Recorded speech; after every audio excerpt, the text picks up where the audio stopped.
At the Evergreen, my mother and father slept together in one single bed, and Sandy and I in the other. Twin beds were the best Mr. Taylor had been able to locate on such short notice, but after what had happened at the Douglas, nobody complained, either that the beds weren't exactly made for rest, or that the room was smaller even than our first accommodation, or that the matchbox bathroom, heavily doused as it was with disinfectant, didn't smell right, especially as we were welcomed graciously when we arrived by a cheerful woman at the front desk at our suitcases, stacked on a dolly by an elderly Negro in a bellhop's uniform, a lanky man the woman called Edward B., who, upon unlocking the door to the ground-floor room at the nether end of the air shaft, humorously announced, "The Evergreen Hotel welcomes the Roth family to the nation's capital," and ushered us as though the dimly lit crypt were a boudoir at the Ritz. My brother hadn't stopped staring at Edward B. from the time he loaded our luggage, and the next morning, before anyone else was awake, he stealthily dressed, grabbed his sketch pad, and raced to the lobby to draw him. As it happened, a different Negro bellhop was on duty, one not picturesquely groomed and crannied quite like Edward B., though, from an artistic point of view, no less of a find, very dark, with strongly African facial features of a kind Sandy had never before gotten to draw from anything other than a photo in the back issue of National Geographic. We spent most of the morning with Mr. Taylor, showing us around the Capitol and Congress, and later the Supreme Court and the Library of Congress. Mr. Taylor knew the height of every dome and the dimensions of every lobby, and the geographic origins of all the marble flooring, and the names of the subjects and the events commemorated in every painting and mural in every government building we entered. "You are something," my father told him, "a small-town boy from Indiana. You should be on information, please." After lunch, we drove south along the Potomac into Virginia to tour Mount Vernon. Of course, Richmond, Virginia, Mr. Taylor explained, was the capital of the 11 southern states that left the Union to form the Confederate States of America. Many of the great battles of the Civil War were fought in Virginia. Some 20 miles due east is the Manassas National Battlefield Park. The park includes both battlefields where Confederates routed the Union forces near the little stream of Bull Run, first under General P.G.T. Beauregard and General J.E. Johnson in July 1861, and then under General Robert E. Lee and General Stonewall Jackson in August 1862. General Lee was in command of the Army of Virginia and the President of the Confederacy, who governed from Richmond with Jefferson Davis, if you remember your history. To the southwest, 125 miles from here, is Appomattox, Virginia. You know what happened in the courthouse there in April 1865. April 9th, to be exact. General Lee surrendered to General U.S. Grant, thus ending the Civil War. And you all know what happened to Lincoln 6 days later. He was shot. "Those dirty dogs," my father said again. "Well, there it is," said Mr. Taylor, just as Washington's house came into view. "Oh, it's so beautiful," my mother said. "Look at the porch. Look at the tall windows. Children, this isn't a replica. This is the real house where George Washington lived." "And his wife Martha," Mr. Taylor reminded her, "and his 2 stepchildren, whom the general doted on." "Did he?" my mother asked. "I didn't know that. My younger son has Martha Washington on a stamp," she told him. "Show Mr. Taylor your stamp," and I immediately found it. The brown 1938 1.5-cent stamp that pictured the first president's wife in profile, her hair covered with what my mother had identified for me when I first got the stamp as something between a bonnet and a snood.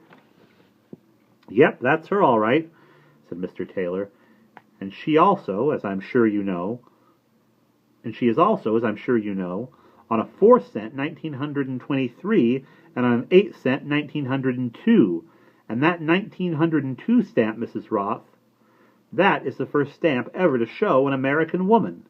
"Did you know that?" my mother asked me. "Yes," I said. And for me, all the complications of our being a Jewish family in Lindbergh's Washington simply vanished, and I felt the way I felt in school when at the start of an assembly program you rose to your feet and sang the national anthem, giving it everything you had. She was a great companion to General Washington, Mr. Taylor told us. Martha Dandridge was her maiden name, the widow of Colonel Daniel Parke Custis. Her 2 children were Patsy and John Parke Custis. She brought to her marriage to Washington one of the largest fortunes in Virginia. "That's what I always tell my boys," my father said, laughing. as we hadn't heard him laugh all day. "Marry like President Washington. It's as easy to love 'em rich as poor."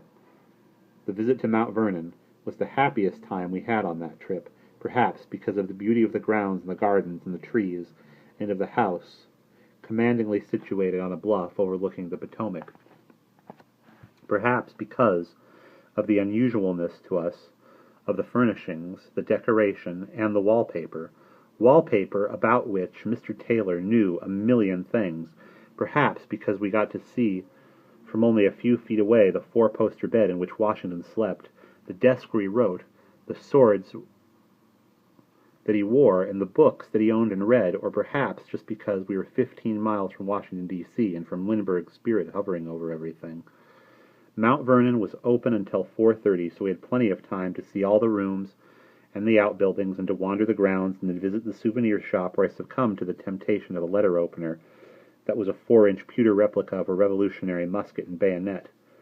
I bought it with 12 of the 15 cents I'd been saving for our visit the next day to the stamp division of the Bureau of Engraving and Printing, while Sandy prudently bought with his savings an illustrated history of Washington's life, a book whose pictures he could use to suggest more portraits for the patriotic series stored in the portfolio under his bed. It was the end of the day, and we were off to have a drink in the cafeteria, just as a low-flying plane in the distance came zooming our way. As its roar grew louder, people shouted, "It's the President! It's Lindy!" Men, women, and children all ran out onto the great front lawn, and began to wave at the approaching plane, which, as it crossed over the Potomac, tipped its wings. "Hooray!" people shouted. "Hooray for Lindy!" It was the same Lockheed fighter we had seen in the air over the city the previous afternoon, and we had no choice but to stand there like patriots and watch with the rest of them as it banked and flew over George Washington's home before it turned to follow the Potomac north. It wasn't him, it was her. Someone claiming to have been able to see into the cockpit had begun to spread word that the pilot of the Interceptor was the President's wife, and it could have been true. Lindbergh had taught her to fly when she was still his young bride, and she'd often flown alongside him on his air trips, and so now people began telling their children that it was Anne Morrow Lindbergh whom they'd just seen flying over Mount Vernon. A historical event they would never forget, and by her audacity as a pilot of the most advanced American aircraft, combined with her demure manner as a well-bred daughter of the privileged classes, and her literary gifts as the author of 2 published books of lyric poetry, had established her in all the polls as the nation's most admired woman. So our perfect outing was ruined, and not so much because a recreational flight piloted by one or another of the Lindberghs happened by chance to have passed over our heads for the second day in a row, but because of what the stunt, as my father called it, had inspired in everybody except us. We knew things were bad, my father told his friends, and told the friends he immediately sat down to phone when we got home. But not like this. You had to be there to see what it looked like.